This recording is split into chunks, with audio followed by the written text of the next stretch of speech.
I'm really excited to share with you a little bit about my program here at the University of Florida.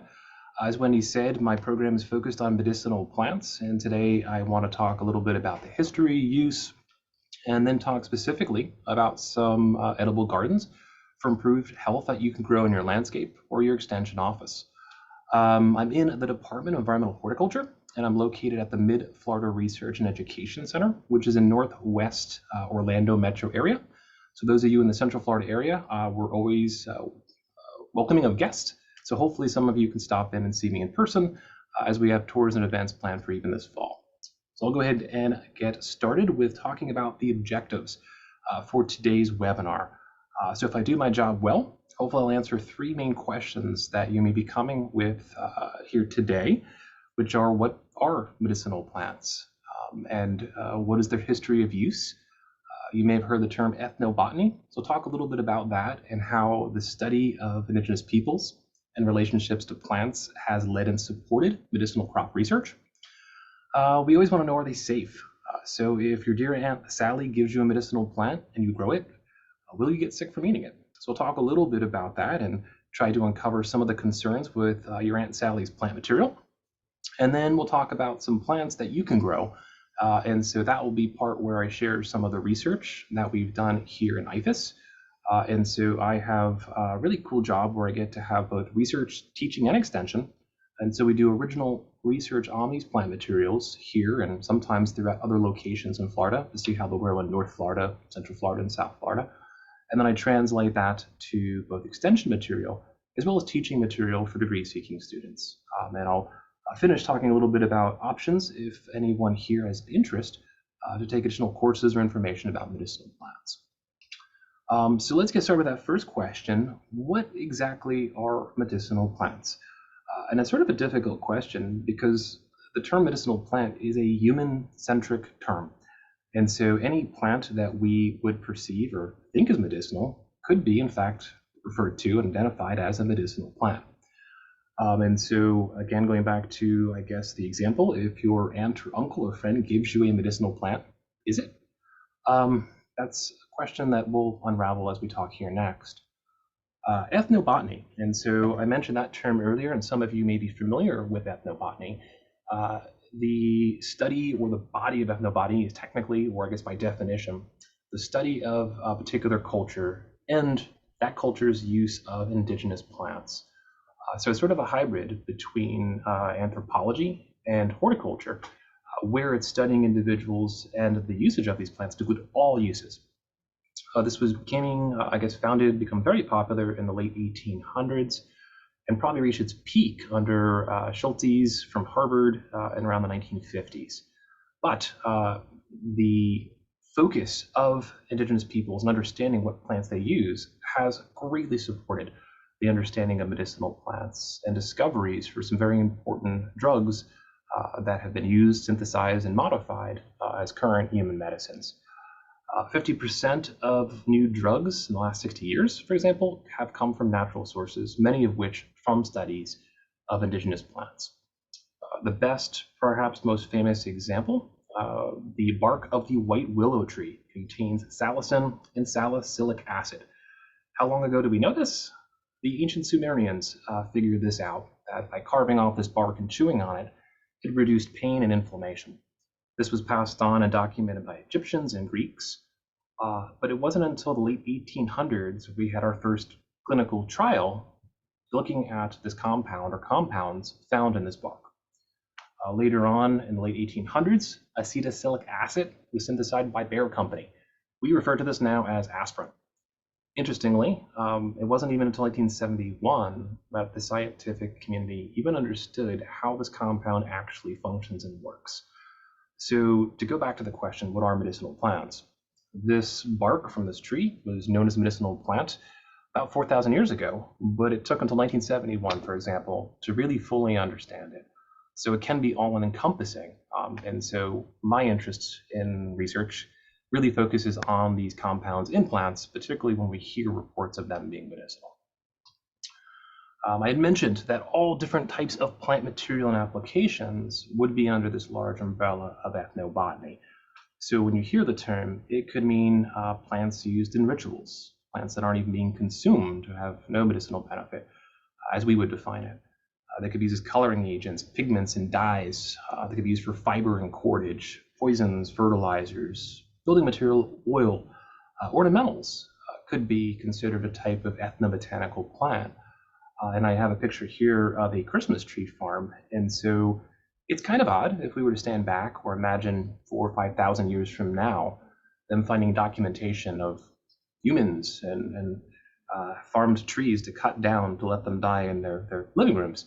Would be an odd relationship, but it's an important one socially. And so that kind of, again, gives an example how ethnobotany is more than just medicinal plants, but for other usages as it relates to culture and society, and also food. And so the question to go a little bit further down that rabbit hole is, are food crops medicinal plants? Yeah, actually they are. If the plant improves human health through nutrition. And so we do know that many foods, healthy foods, contain various vitamins. And so in that case, the scientific community has tried to address this and having sort of two main tiers, nutraceuticals, food as medicine, and then phytotherapy. These are plant materials that contain phytomedicines that prevent or treat a specific illness. Is there interest in this? Obviously, I'm happy and welcome to have your interest here today. But when we look globally, nationally, there has been a significant increase in the interest of the use and application of medicinal plants, particularly in Europe, North America, Australia, and also New Zealand, which is interesting. It kind of follows that trend of what was old is new again, almost like trends in fashion or sometimes music, where this was the large historical usage of plant material. And yet we're coming back around to take a second look at some of these plants in greater detail to see if they could be used in helping to cure or fight cancer, for example. Equally, the scientific community in the realm that I play with and part of my appointment here is looking at research on these plants. And similarly, there was a 700% increase between 1977 and 2007 looking at research publications focused on chemistry, pharmacology, toxicology. And so a massive, very recent explosion, if you will, of an understanding of these plants and how they operate and function. I'm going to talk a little bit more about food as medicine, because this comes up quite a bit. And I noticed in the introductions there, many people mentioning plant material like ginger, turmeric, stuff that I'll talk about a little bit later as well, that I've worked with, that is both a food and also has phytotherapeutic agents. So some plants can be both, where you have a medical benefit just from the nutrients, vitamin A and E, etc. But the plants can also contain compounds that if they were separated, isolated, and used, applied, or eaten, would also separately have a medicinal reaction to benefit human health. Many spices, garlic, ginger, turmeric, have both of these, both this vitamin content and active medicinal compound component. In ginger in particular, we've done work to isolate 6, 8, and 10 gingerol. Those are the active compounds that a lot of the scientific community is interested in. And the same thing with curcuminoids with turmeric. We have carotenoid containing plants. Typo there, should say plants, not plants. Sorry about that. Because there's tomatoes, carrots, blueberries, and other vegetables. Having these compounds again can assist with human health benefits, where they contain beyond just the vitamins. So natural plant products or herbal medicines can include both these phytomedicines and nutraceuticals. But why do plants make these? We like to think many times from a human-centric perspective that the plant loves me. It wants to produce these things to make me feel better. And that would be nice if it were true, but most of the time that's not. The plants are undergoing photosynthesis, all of our lovely plants that we tenderly care for, and we can break down metabolism into two main paths. You have the primary metabolism, and this is where sugars being generated from photosynthesis are being produced, sometimes converted into carbohydrates, proteins, fats, oils. We call them primary metabolites because this makes up the majority of what these plants are producing. But then we have secondary metabolites, or sometimes called specialized metabolites. And these are other compounds that are produced in plants all throughout, sometimes roots, stems, leaves, especially fruits, that are in much smaller concentration. And these compounds are the ones that the plants are using to repel certain pests, to attract pollinators, to even communicate. And these are also the compounds that more often than not tend to be these unique medicinal compounds, like the 6, 8, and 10 gingerol in ginger. Most, or I guess of all these compounds chemically, can be considered into 4 main groups. We've got our alkaloids, terpenoids, phenolics, and sulfated amino acids under the big 4 groups. Some of these compounds, many of these compounds, so within a family of plant, they will synthesize similar compounds within these groups. So for example, here on this image to the right, I have a plant that many of us love and utilize every day. That's a coffee plant. And so we have these fleshy beans where the seeds are. And so in commercial coffee production, the seeds are harvested, the fruit is washed off, they're roasted, and then we drink it. But what we're actually getting that little bit of buzz, the stimulant property from, is the alkaloid caffeine. Now, caffeine, if it was consumed in large quantities, would be toxic to us. The plant produces it as a repellent against any small boring insect that would come into the fruit and try to eat it. And so in this case, we benefit from coffee, but this is a compound the plant's producing essentially as a way to ward off any kind of herbivory. I also put in here Cannabaceae family. So I'll talk a little bit about hops, which is used in beer production, and also another famous Cannabaceae plant, hemp. And so in this case, they produce cannabinoids. But again, these same plants within the same family have very similar secondary or specialized metabolite pathways.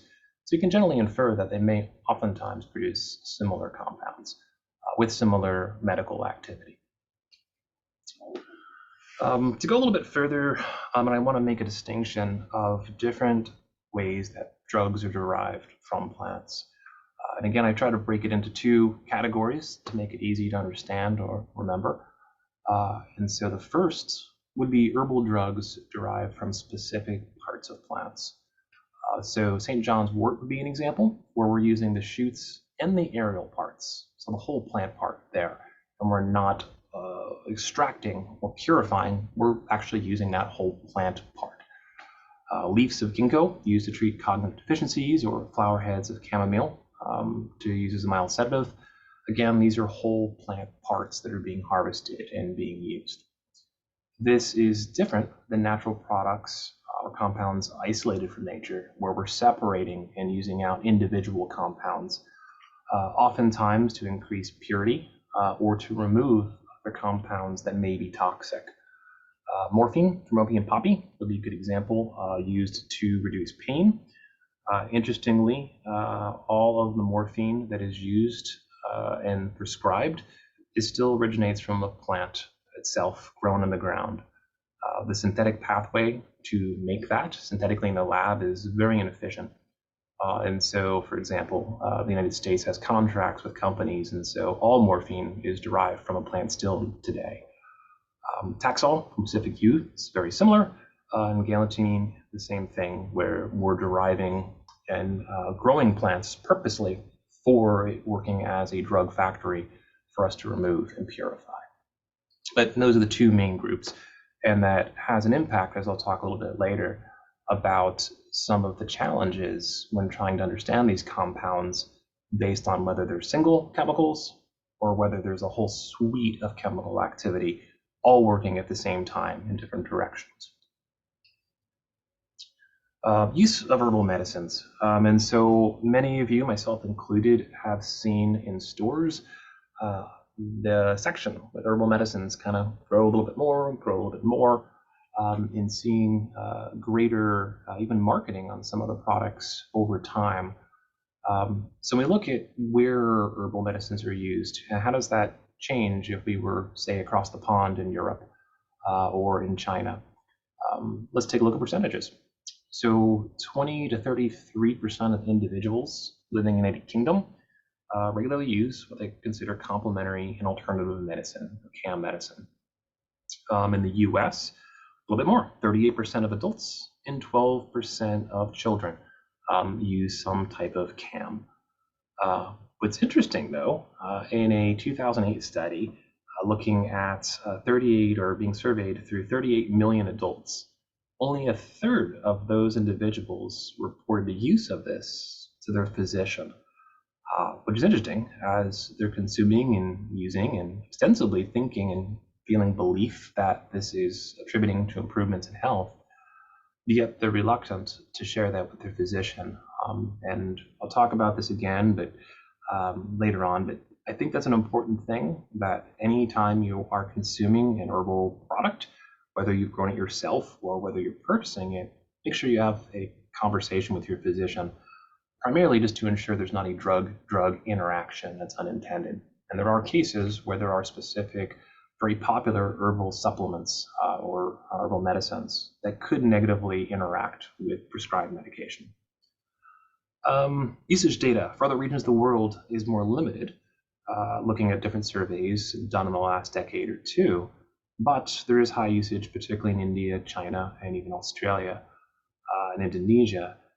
India and China in particular probably have the longest history of identification, documentation, and even education on how to cultivate and mix different plant materials to serve as medicines.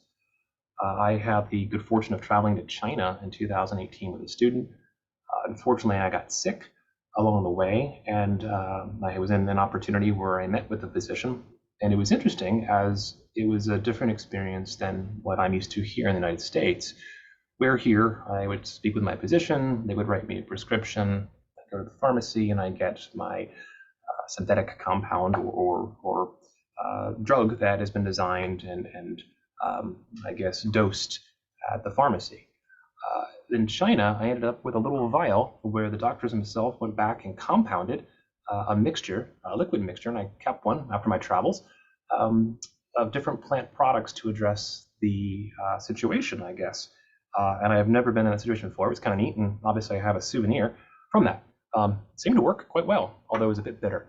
But that is a different usage, and that is a much more popular, I guess, way of handling medications using natural products as opposed to here in the United States, where this is generally, in this picture here, how we would come about purchasing supplemental, I guess, herbal medicines. What is it worth? Is this big business? Absolutely. 2009 estimated total market value was $83 billion. When we look at individual countries, how do we fare? How do our neighbors across the pond fare? In the US, consumers are estimated to spend about $5 billion annually on herbal medicines, which is interesting since herbal medicines have to be marketed and sold for no medical benefit in the United States. And I'll touch on that in a few more minutes. In Europe, consumers spend $7.4 billion, with Germany and France being the big two leaders there, 27 and 24% respectively. India sales $2.2 billion, in China $8 billion. So it's big business to be able to manufacture and to sell these products. And there is several reasons why we see this increase in growth and this trajectory increasing in terms of revenue streams coming from it. I would say the first is probably the appeal of being natural. And so there is in some of the marketing documents, even conversations or forums, you'll read that individuals want to go back to a more natural medicine, back to the source. And in a way, I would caution the language because then it makes it sort of derogatory or use the word drugs to refer to pharmaceutical drugs. And that implies that one is better than the other or safer, and that's not necessarily true. In fact, it can be quite opposite. Some individuals will choose to consume, farm, and grow medicinal plants for philosophical beliefs. That can include a connection with the environment and an improvement with the health of being in the environment. And to some extent, there is both the physical improvement in health that can come from consuming plant material that as active compounds, or it can be even the mental health or physical health from gardening. And certainly therapeutic benefit can be, and most attendees would probably agree, of working in the garden and being in touch with nature. And then lastly, religious beliefs of using plant material that has been identified or has some religious significance in their faith system.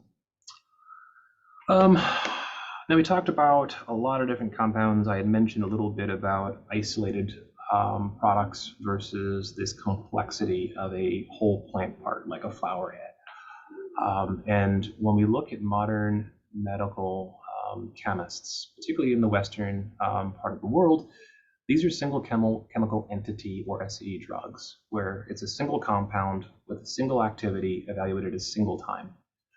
So much so that the FDA only approves new compounds, if they're a single compound. So you could not, in that scenario, submit a whole head of a flower from your plant and say, I want this approved. There is great complexity in the chemistry, thousands of different compounds likely present in that flower, that leaf, that root. And so in many ways, even now when I work with medicinal chemists on natural plant products here at the University of Florida, they're located in the College of Pharmacy, we look at these natural products, but then we have to isolate each compound separately, study them, and then kind of reassemble them, if you will, to understand how they begin to interact in concert with each other. On the image here, I have CBD oil. And I think this is probably most true with medical marijuana or cannabis. And the example there would be, we have a collection of different cannabinoids, each having different functions when being consumed.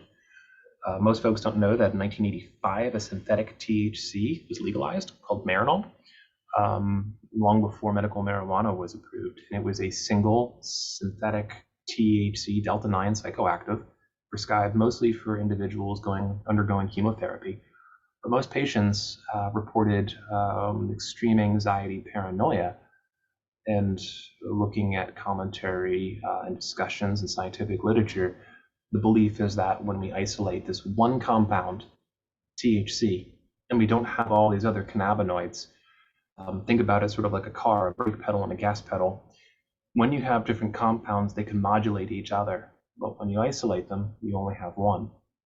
Or as Dr. McCurdy, College of Pharmacy, always says, it's like music and orchestra, or my preference, rock bands, where you have different instruments, but if you only play one at a time or out of order, it doesn't sound very good. And so in that case, natural products are very complex because you can have an interplay of multiple compounds, I guess essentially is trying to draw a conclusion to this particular slide. And there's great diversity in the phytochemicals based on what plant material you're starting with. So two areas of concern with any medicinal plants is, do we have the right plant? Have we ensured that this is an authentic plant species and we're not getting some other plant that looks similar that perhaps could be toxic, for example? And if we're getting a product, how pure is it? If you go to the store and buy herbal supplements, most of the time there isn't purity written on the packaging, and so you could have a difference in dosage from pill to pill or batch to batch or lot to lot that you buy. And so those are areas of concern that sometimes there's not really good answers for, but to be aware of. Which brings us to the question, is it safe? And I led in saying that if you get a medicinal plant or a medicinal plant product from a friend, a neighbor, even buy it at the store, is it safe to consume? And we can talk about regulations, and I will contrast how the United States versus Europe and the United Kingdom regulate medicinal products. But first, I want to go back to the fact that most individuals don't seek advice from their physician, either out of fear of being judged, or if a physician just isn't that familiar with plant material, as there can be quite a few different plant products of, again, different purity out there and available. So again, I'll repeat, please speak with your physician before consuming any kind of natural plant product. Because, as I mentioned and alluded to earlier, you could have a negative drug-drug interaction. And so St. John's wort, very popular as an antidepressant, could actually have a negative interaction with things like Xanax, barbiturates, any kind of chemotherapy medication. And so it can be safe, but I would urge you greatly to speak with your physician and to seek out good scientific-based articles. And this is where Extension can help, and agents, to direct you to science-based information. So you're getting information from there, not to discredit Reddit or forums, but sometimes there could be a lot of misinformation. And there's one plant I'll talk about later, Kratom, where I've seen a lot of this in my experience. Are they regulated? Yes. There are situations where plant products, herbal medicines can be regulated, but again, even that's a bit tricky. For example, depending on which country you are located in, ginkgo is either an herbal medicine or it is a food supplement. So in Germany, it's an herbal medicine. Here in the United States, it's food, which is interesting because most people do not take this as a salad topping. It's being used sort of in a roundabout way as a medicine. Regulations also don't stay the same over time. So this same plant, ginkgo, was a food in the UK, but after reviewing the regulation on it, it is now an herbal medicine. So looking up current information and trying to get a wide swath of information, perhaps sometimes from other countries, can be helpful, particularly if other countries have higher regulations, standards, or information about these products than what is available locally here in many stores in the United States. United States, a perfect segment or segue. So herbal medicines are regulated as dietary supplements under the FDA, or Food and Drug Administration, which is why if you go to the store and you've ever looked at the packaging, it'll say this statement has not been evaluated by the US Food and Drug Administration, not intended to diagnose, treat, cure, or prevent any illness.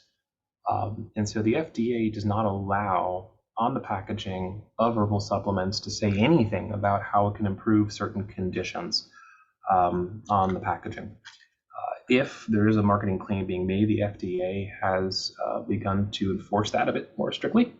But the good news is, since 2008, good manufacturing practices are expected now through FDA regulations, and those are practices where these plant materials are being grown, cleaned, processed in very sterile environments, for example, using stainless steel equipment, similar to what you would do for food products, to ensure there's no cross-contamination. So there are some levels to ensure that contamination is at a minimum, but I'll contrast that to the United Kingdom and Europe, where there are directives where they're saying that these products must be used for a period of time, must include data on safety, including an expert report to support claims being made, documentation about guidance, regulatory standards, packaging, naming, labeling, and oftentimes active ingredient percentages on the packaging so that you understand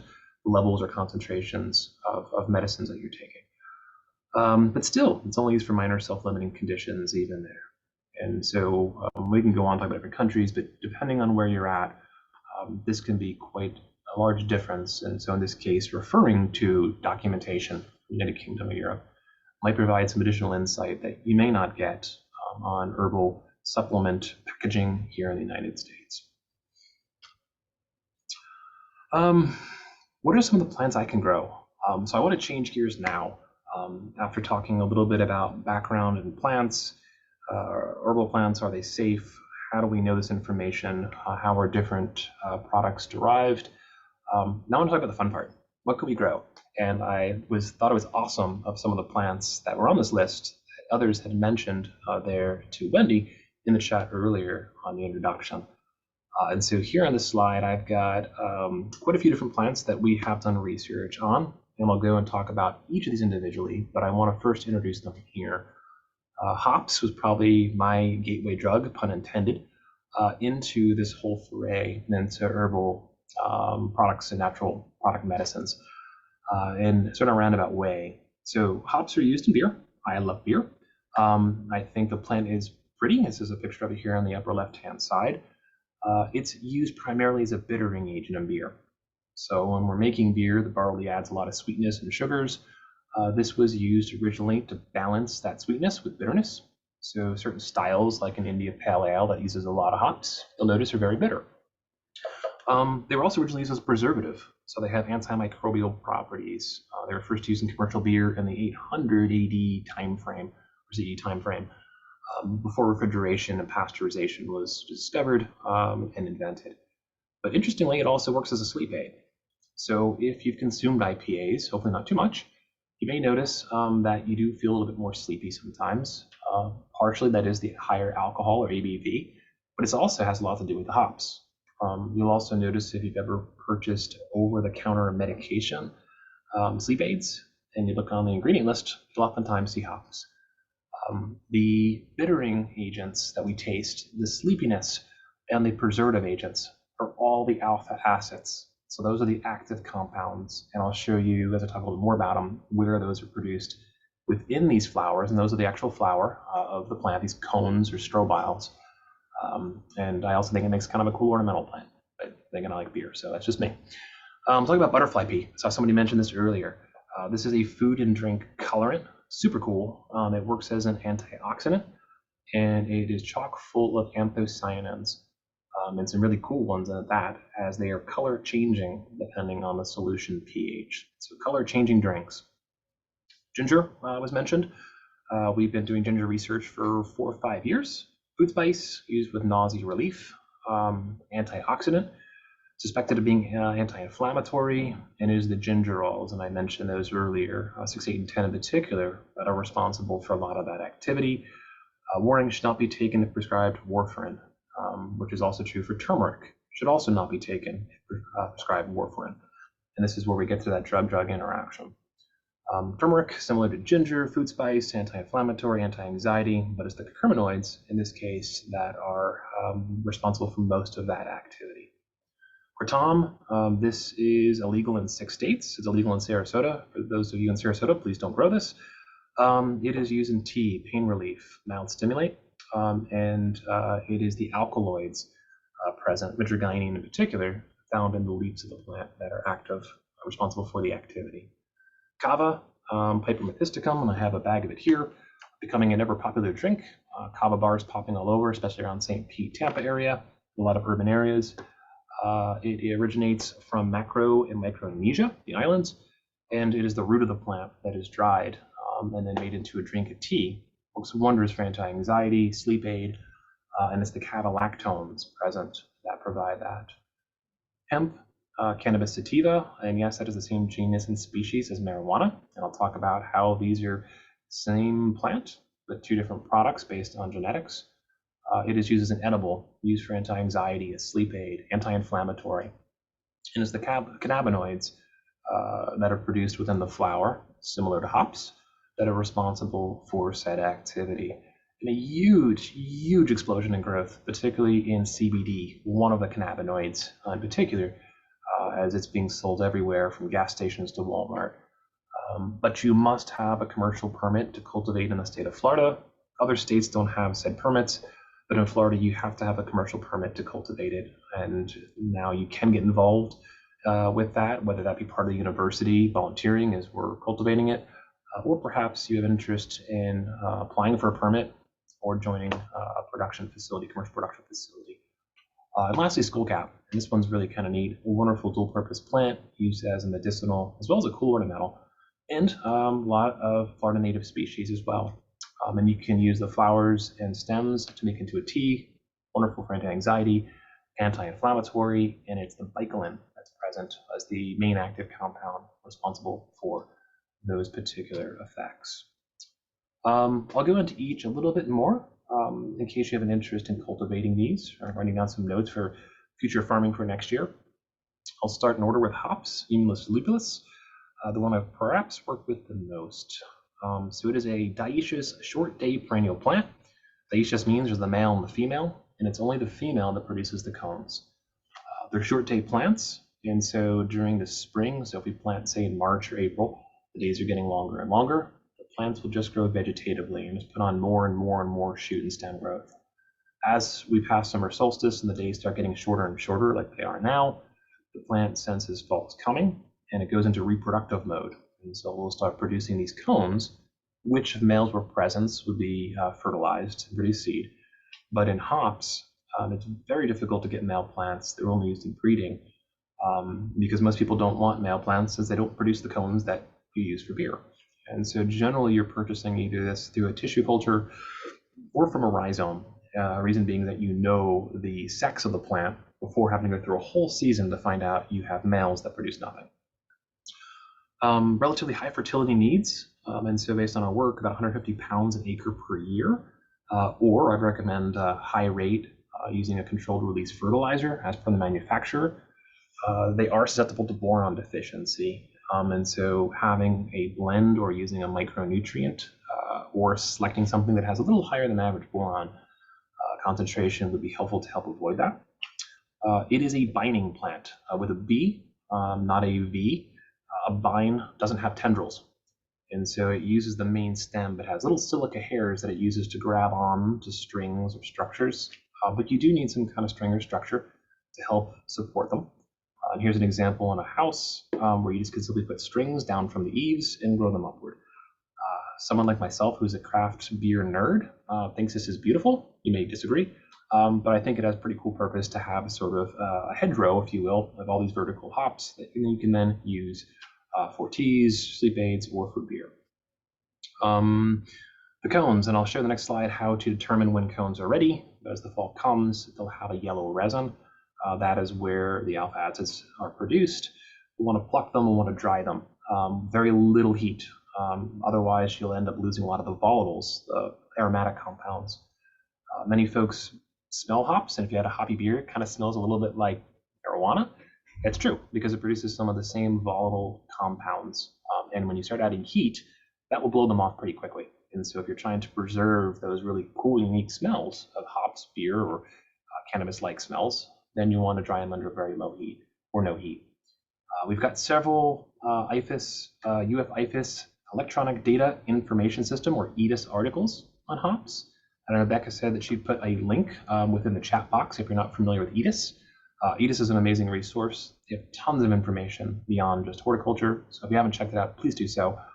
And in here, I have several specific EDIS articles, ENH 1227, 1297, 1304, and 1314 that we had written in my lab and my team, resulting from the research that we've done on hops over the years here at MREC, or Mid-Florida Research and Education Center.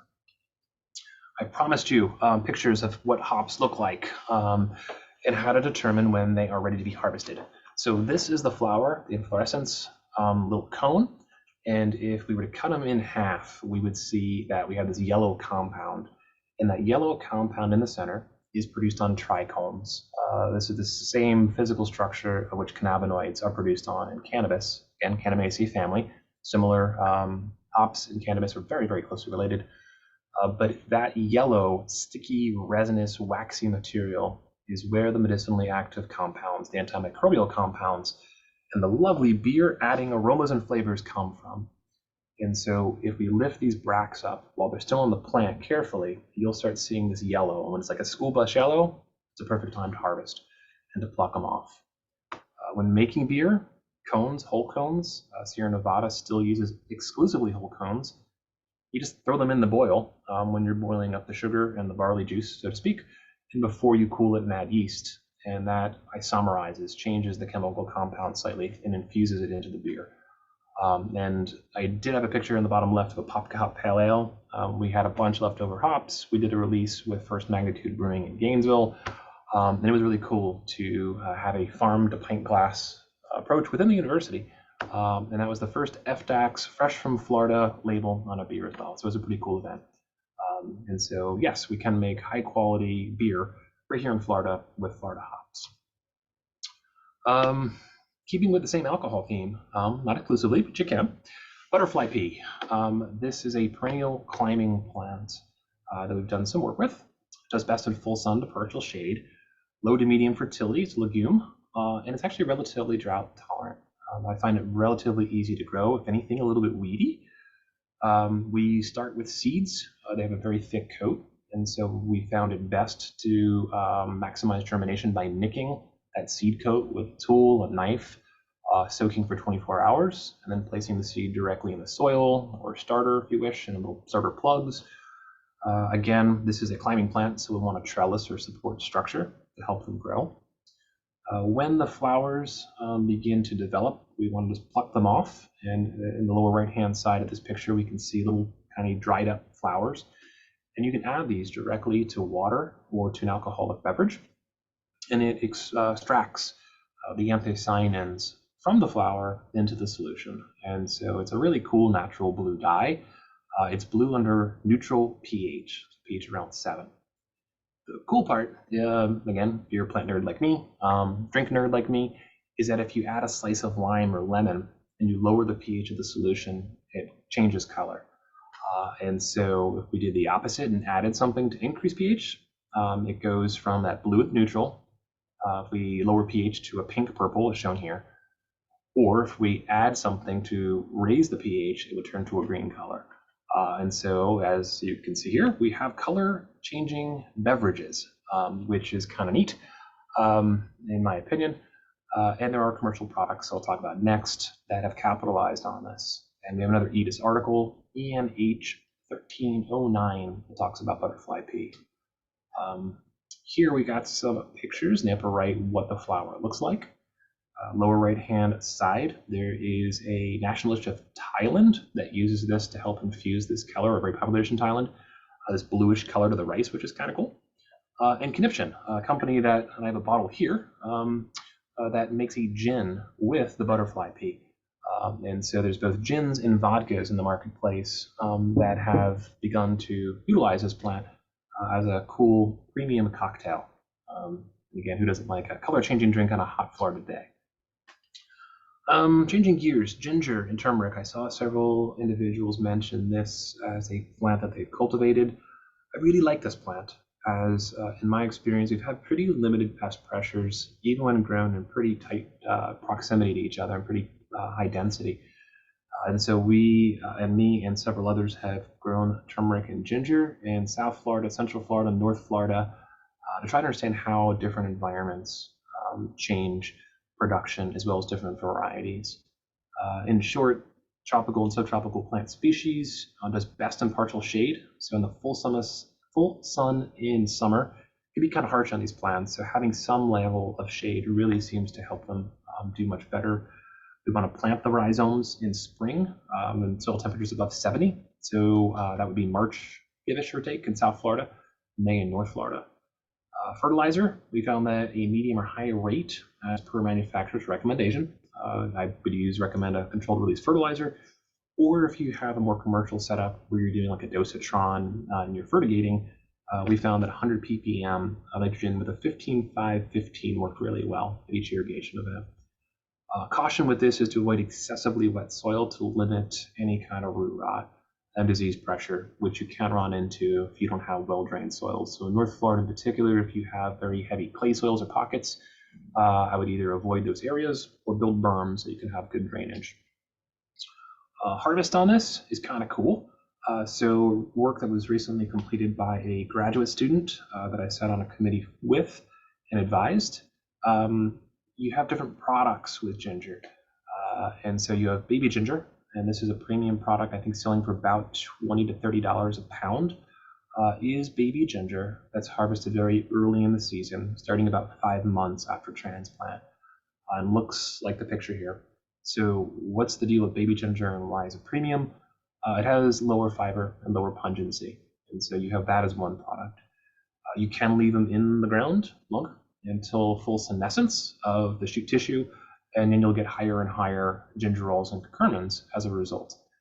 These compounds, like I said earlier, are secondary metabolites.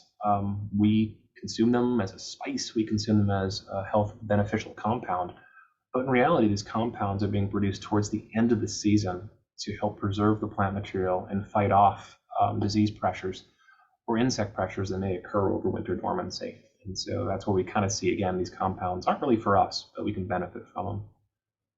After harvest, you want to wash them, ideally let them cure for 3 to 5 days, put them in the refrigerator, 54 to 57 degrees Fahrenheit, 85% relative humidity to minimize excessive drying out. Again, in this article, 1374 that tells you all about these plants and what we found in our research over the last several years. Skullcap. There's over 300 species, 11 native to Florida, Scutellaria. The most popular is Scutellaria bicolensis or Bicol skullcap, long history of use in traditional Chinese medicine and the Chinese pharmacopoeia. Interestingly, it's the roots of that particular species that are used as the medicinal product and exported and sold here. Contrast that to the most common species in Florida, Scutellaria integrifolia. And this one is where we end up using the shoots and the stems as the areas of the plant at which bicolin is produced in the highest concentrations. And we did that analysis in our lab here to verify that. Easiest to start from seed, full sun to partial shade, fairly drought tolerant, low to medium rates of controlled release fertilizer at 15.912 actually maximized our flowering and bicolin production. And so I'll touch on this with hemp, but in many of these plants, if we over apply fertilizer, we end up getting huge amounts of shoot growth. But that also sometimes decreases the concentration of these secondary compounds in said leaves or flowers. And so you can have a quantity-quality dilemma, if you will, in many of the production practices. So if growing for medicinal benefit, or bicolin in this case, you actually maximize flower production and bicolin by using lower to medium rates of fertilizer. Not to mention economic benefit of not using fertilizer and less concern about water quality degradation if the fertilizer were to be washed off or get leached into groundwater. ETS ENH 1300. We have one on Scutellaria as well to help. Scutellaria products look a lot like this. So as I said before, this is where we go to that whole plant product, stems, leaves, chopped up, dried, steeped as a tea, or if you really don't like the tea, it can be slightly bitter. We end up having encapsulated products for sale as well. But definitely cool plant, pollinator plant, Florida native plant. This one kind of checks all the boxes and, in my opinion, aesthetically pleasing as well. So win-win all around. I mentioned Kratom earlier. I've been working with this plant now for 5 or 6 years. I would consider this a high-profile plant, along with Cannabis sativa.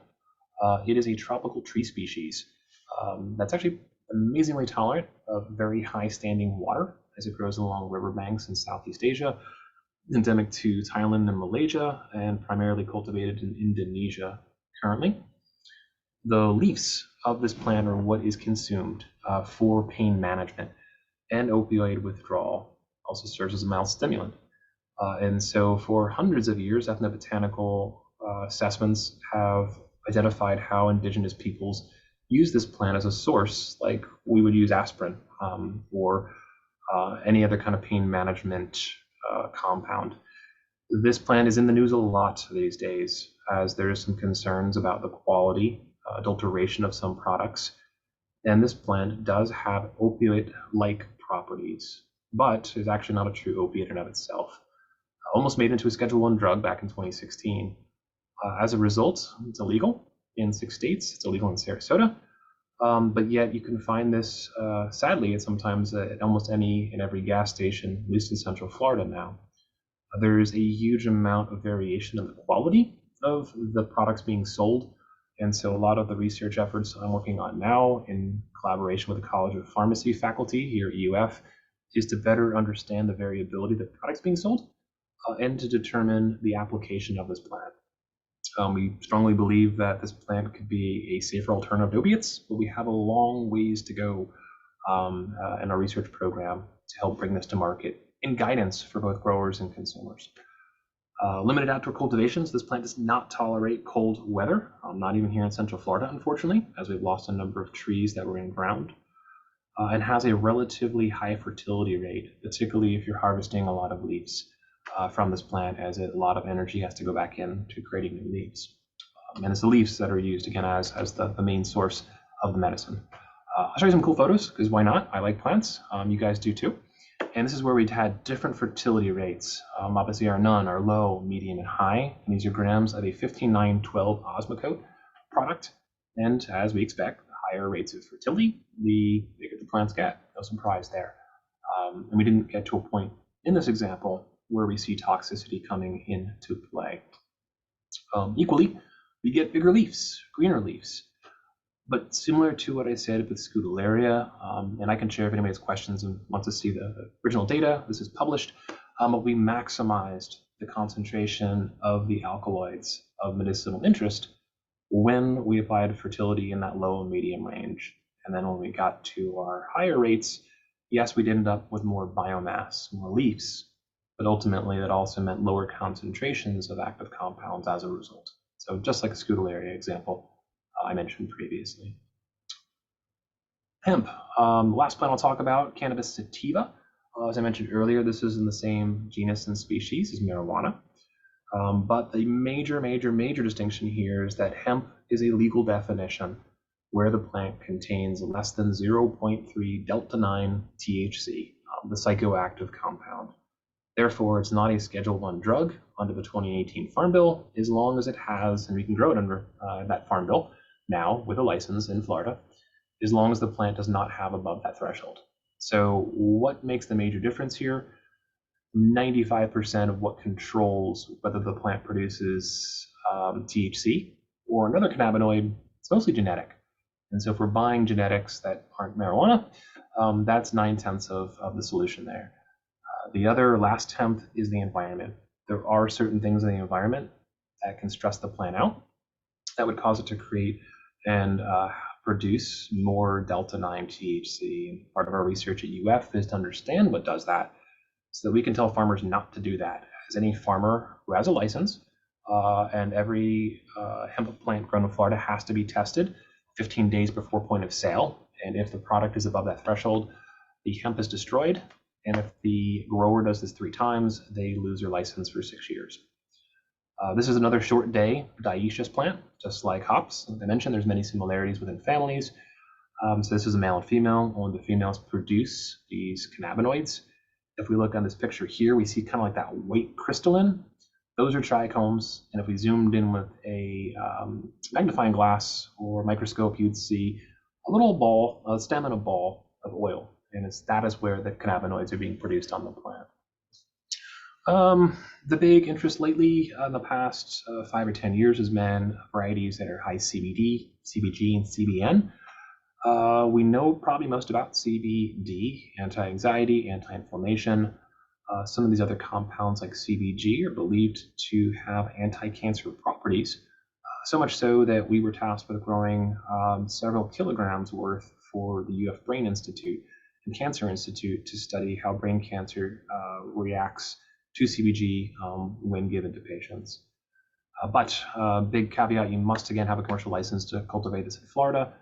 So please don't try to cultivate this without that license, otherwise you'll get in trouble.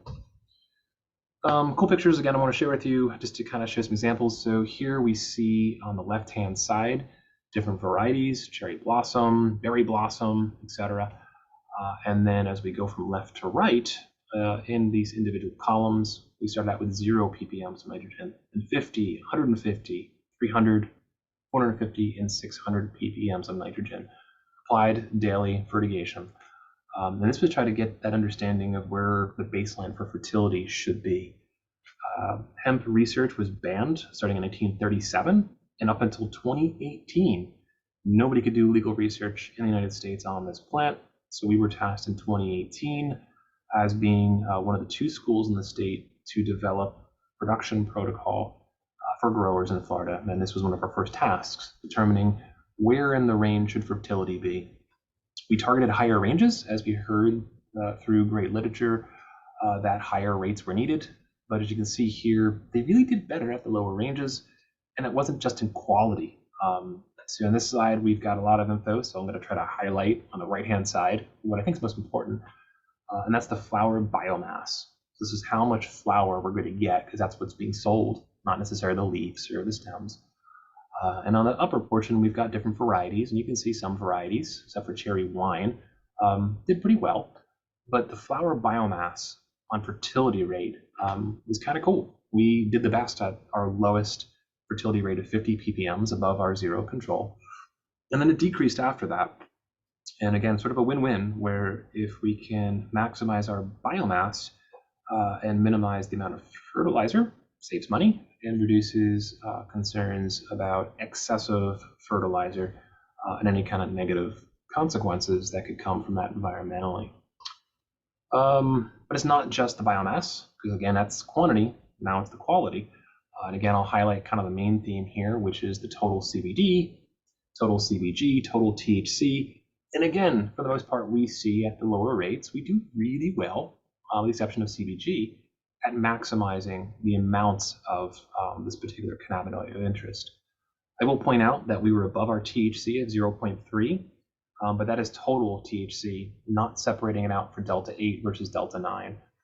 So it looks like we have marijuana, but theoretically we should not. And I don't think we did when we looked at the results and separated out different chemical isomers of Delta 9 and Delta 8 THC.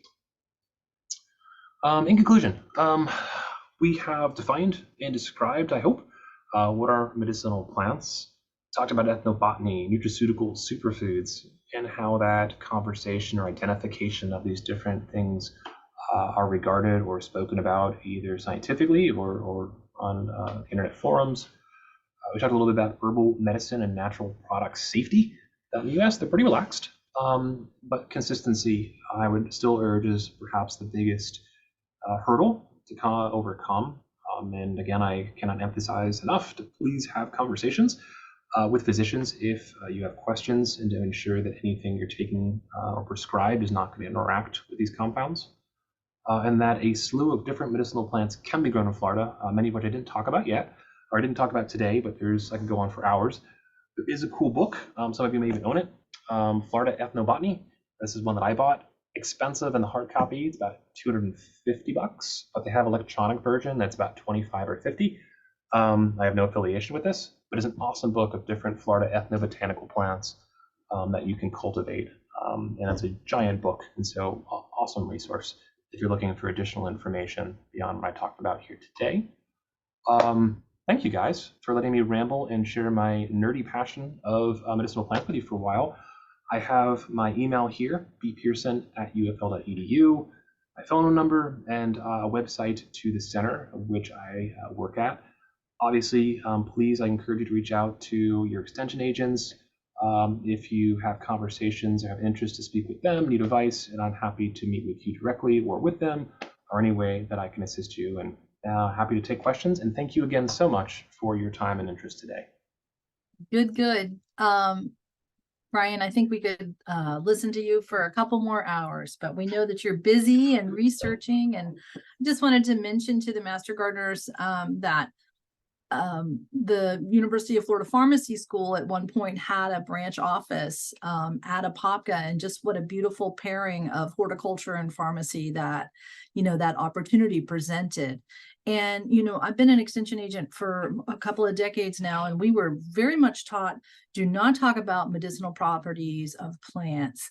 And with your research now out there, and we have the EDIS documents to back us up, we can cite you and talk about the benefits of these plants.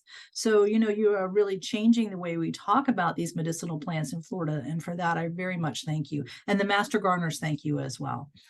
Someone is asking for the name of the book again, so if you want to put it up, yes. And they want you to get a commission on it. So, oh, I wish that'd be so nice. I think that would be great. Florida Ethnobotany, Daniel Austin is the author there, and it's quite the read. In fact, one of my former grad students tried to steal this from my lab on her way out, and I told her no. This is my copy, but great book. And if you're that would be a nice graduation gift for her. Yes, in fact, if it wasn't $250 and bought with a P card, state V, I would have given it to her. Okay.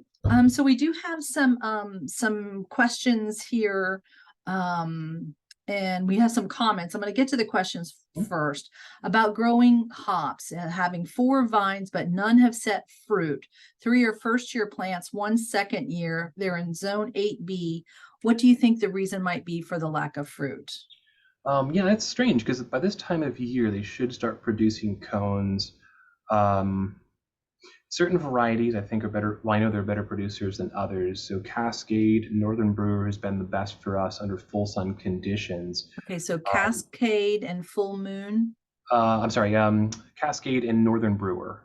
are the Okay. two best varieties. So sometimes we had one variety that we recently evaluated, very, very, very poor cone production, and it produced them very late. So that might be one of the reasons.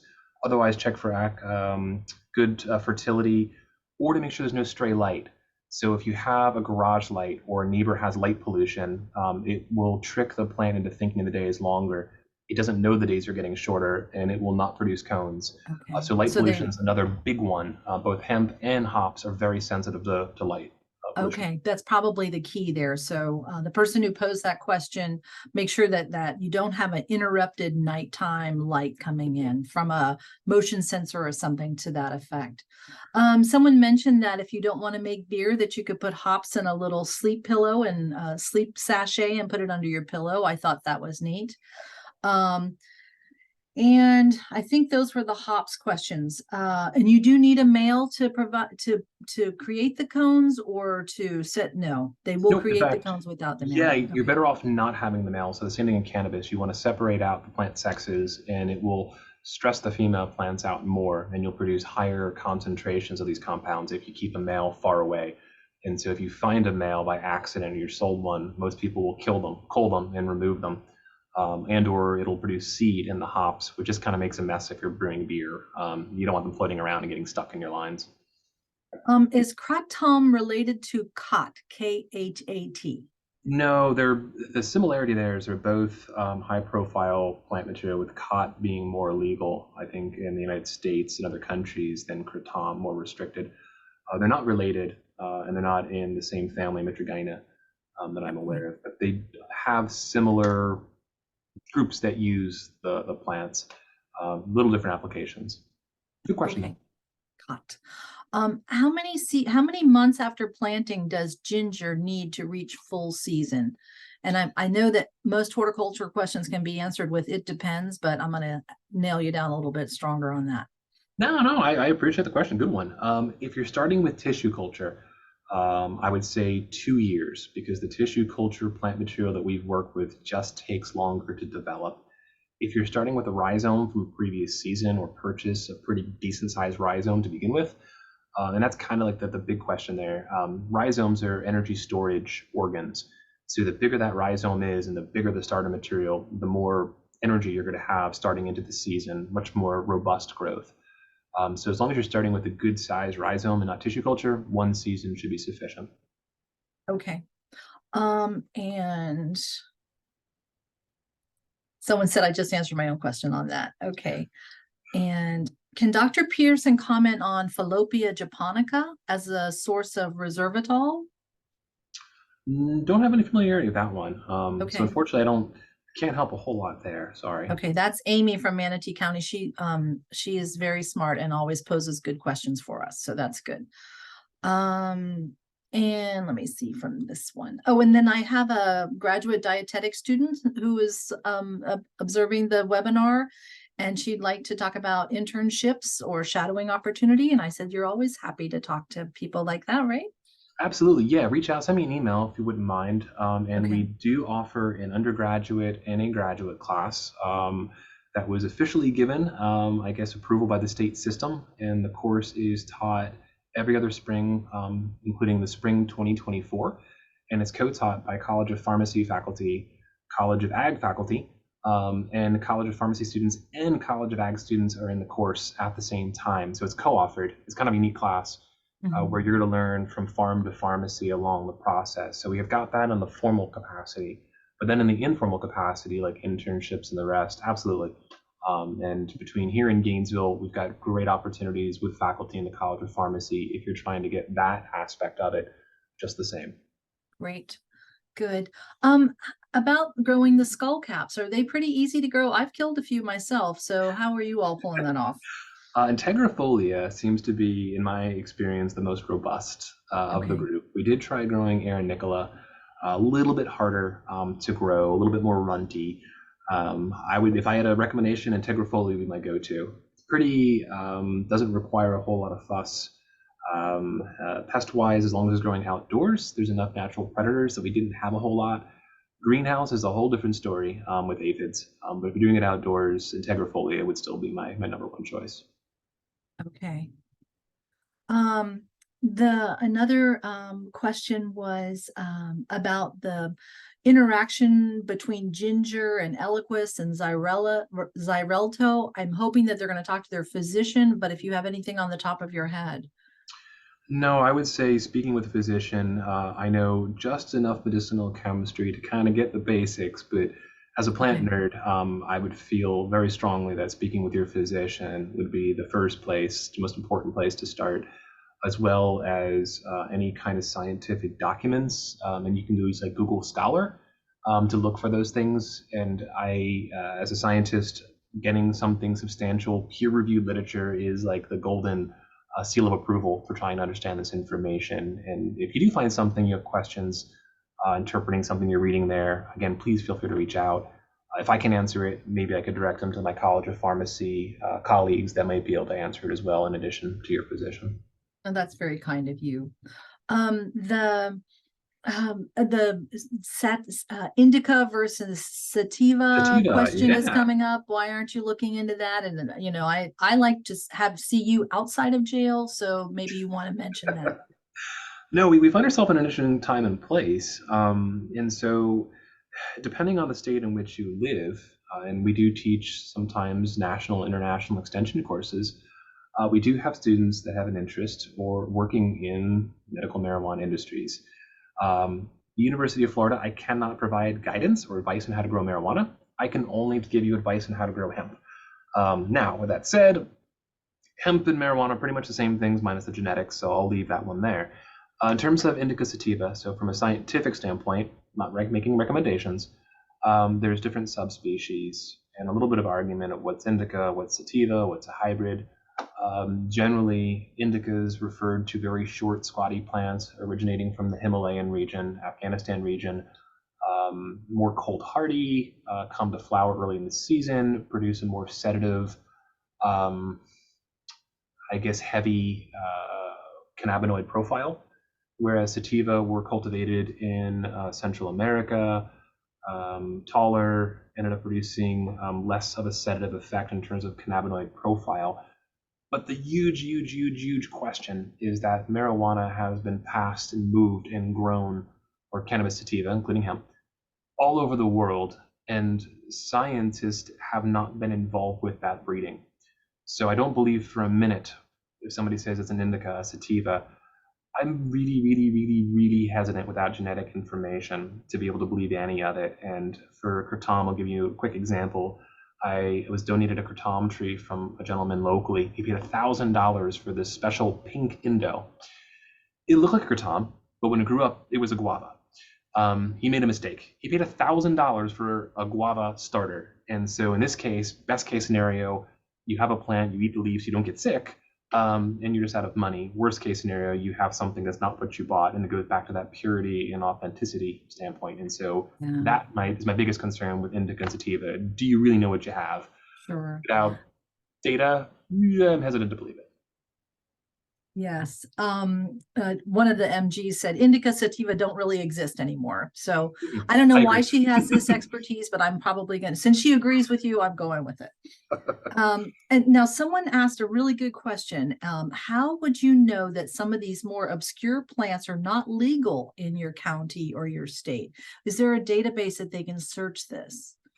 Um, I would say, with the exception of Kratom, um, I think you're pretty. I don't know of any other plants that have lots of restrictions. And when you do see restrictions, and so I'll use examples of hallucinogenic material. So there are several hallucinogenic plants. In fact, I've seen them for sale as they're ornamental plants, dual purpose.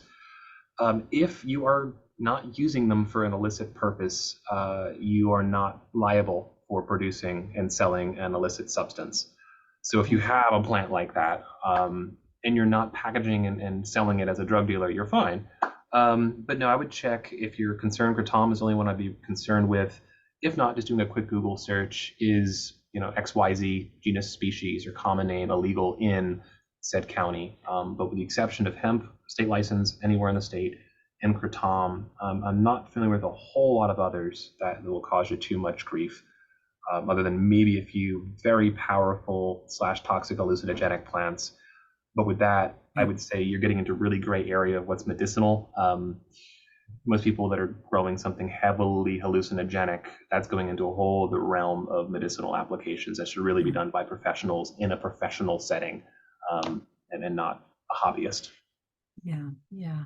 And I think too, you're welcome to contact your local county extension office, CC Dr. Pearson, and say, I'm thinking about this. What about this? They would, those are going to be so far and few between. I know it won't overwhelm your system there. So, and then of course, people are asking about moringa and roselle and, these other things. What do you have in your pipeline to be looking at in the future? So we grew some roselle. That was fun. Didn't do a whole lot with it. Made some teas. I think around the time that we were playing with that, we jumped onto Kratom and went down a whole different rabbit hole.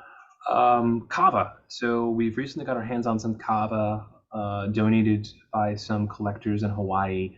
And so that's been a lot of fun, learning how to grow it here. Interestingly, in Hawaii, the young generation has lost interest in some kava plants that were brought from Macro Micronesia. There's a huge brain drain of young folks leaving farms, particularly cost of living in Hawaii.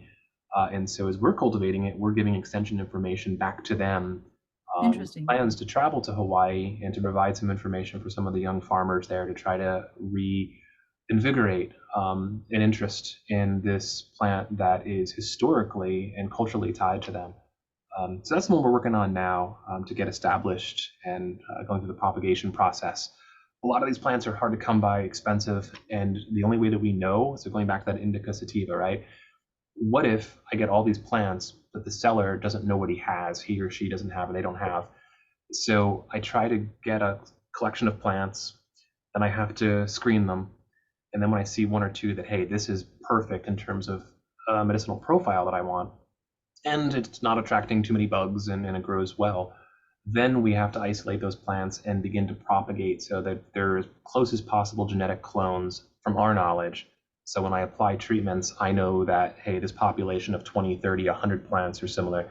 That process can take a year or two, just to get to that first experiment, just to get the propagation done. And that's where kava is. Kava is a pretty slow grower. Okay, okay. And then I have a question from my friend Debbie about the synthetic drugs not breaking the blood-brain barrier. And we have a lot of nurses and medical professionals that are master gardeners. Someone said it varies, but I wonder if you have any knowledge on that. As far as my knowledge, and again, I would recommend highly that you speak with an expert medical professional. As far as I understand, synthetic drugs can break blood-brain barriers depending on the chemistry and how it was designed. And so when we have natural products, in some cases we get in that conversation, well, this is a synthesized product. Big pharma is trying to make money. No, not always. In some cases, it is to change that chemistry to either enhance that or to reduce that kind of effect. The one concern that our research is finding now, particularly with Kratom, is that when somebody consumes Kratom with fentanyl, we see, unfortunately, where we have cases of overdoses, that it actually prevents and accumulates more of the opiates in the brain than, and it stops that flow back out and through and metabolization through the liver and out to the body. Whoa. So yeah, it's a lethal combination, and we didn't understand, and this is my college of pharmacy colleagues that have discovered this. When we put them in combination, and they unfortunately have to do animal models. Once we understand the chemistry, then it goes into animal models, and this is all starting with reports. There can be some very unintended chemistry that can occur in those cases, but to that question, yes, I do believe synthetic products can. It's just to what level, depending on the chemistry and its But that design. interaction question is fascinating. Um, Interaction can be very, very, very unpredictable, especially when we have natural products that could have hundreds of compounds present, and that's part of the concern with them. Yeah, I was thinking about that when you're talking about it, the fact that the we're not disclosing these to our physicians, because I don't even think we're thinking of that. We are taking herbal medicines. And that Goli brand, the Goli brand with all the gummies out there, I think people Mhm. think they're just, munching on a little gummy candy that's going to help me sleep, and not reporting it to their doctor as far as interactions go. So that's interesting. Anything on holy basil coming up? No, I did work with basil a long, long time ago. Downy mildew being the biggest, I guess, issues with the basils that I've worked with. Don't have a whole lot of experience with it, but certainly a cool plant. Okay. And then someone asked about the plants you're researching, being worried about as they are invasive. And I'll just say that, you know, if someone's doing research on a plant at the University of Florida, it has to go through the invasive working group, et cetera. So that is usually taken care of before. But if you wanted to address that, I'd be interested. Yeah, absolutely. Yeah, and that's absolutely correct, Wendy. And thank you for saying that. So every plant that we work with, we put an EDIS document out on, and that we are speaking with stakeholders and homeowners. We do go through a screening and assessment to ensure that what we are talking about isn't an invasive plant, or if we do, that is being disclosed up front with precautions about how to cultivate this plant, whether they be in containers or specialized environments to prohibit introducing another invasive exotic plant that we really don't need in Florida. Out of all the plants, butterfly pea is probably the most vigorous, the heavy cedar. But as far as my knowledge, hemp, cannabis is mildly invasive, considered mildly invasive. Right. But on the flip side, if you are cultivating, like in our case, flower material, we have 100% females with no males. So seed can never be set. They're annuals. That's the other nice thing about that. So they're one and done. Season comes, they die. Without seed production, they're not coming back. The con of that is I have to keep buying plants every year, but that's a different story. Right, right. So just we're going to be closing, everybody. I'm always so inspired by your students. Your students go on to do great things, and you have such a wonderful group. So how many graduate students do you have right now? Well, I actually graduated a ton this summer. Did you? More gray hair. So I've got two PhD students currently right now. I serve on probably, I think, 5 or 6 additional committees, but I'm only chairing 2 PhDs now, and I had 3 or 4 graduate between spring and summer. So a whole new generation went out focusing on ginger, hemp, and kratom. So, and thank you for that. It's Fantastic. been so awesome to have some young folks. And obviously, I'm based in my gray hair, reaching the middle part of my career. But I'm always so motivated by some of the enthusiasm some of our young students have, particularly for some of these medicinal crops as we're working with them. Fascinating. Well, everybody check out his documents on EDIS. I think you're going to be surprised at what's there and the amount of information that's there. I think that we have this fabulous resource now. So thank you so much, Dr. Pearson. And remember, everyone, this has been recorded. It will go up on our YouTube channel. And Brian was kind enough to include his slides for us as well. Not everybody does that. We didn't want to spoil them, Brian, but we are going to post them on the along with the YouTube recording. So thank you so much, and we will see you next time. All right. Thank you, everybody. Okay. Take care. Bye-bye. Bye.